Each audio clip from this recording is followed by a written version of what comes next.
बिस्मिल्लाहिर्रहमानिर्रहीम। Advocate high court Mohammad Afzal Najmi Khan Baloch, जोक नूर अहमद खान बलोच तू उम्मीदवार MPA मैंबर प्रोविंशियल असैम्बली सूबा पंजाब के उम्मीदवार के तौर पर आम इंतखाबात वोट वास्ते खड़ा होया है।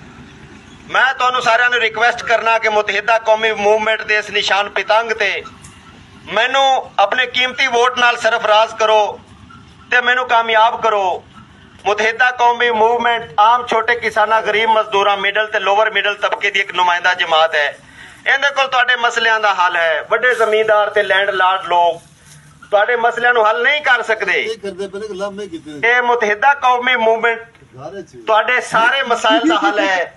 सूबा पंजाब दी आवाम कोल ये मौका है कि सुनहरी मौका है कि वड्डे वड्डे खड़पैंचां तो आदी जान छुड़ावें ते आधे रंगे आम बंदे नू वोट दे ते कामयाब करें, ताकि 70 साल तू जिस जुल्म की चक्की च असी पिस रहे हैं वो असी खत्म कर सकीए। और जुल्म और सितम और इस्तबदाद के हथकंडे ते अपने हालात कोई संवार सकीए। जज़ाकल्लाह।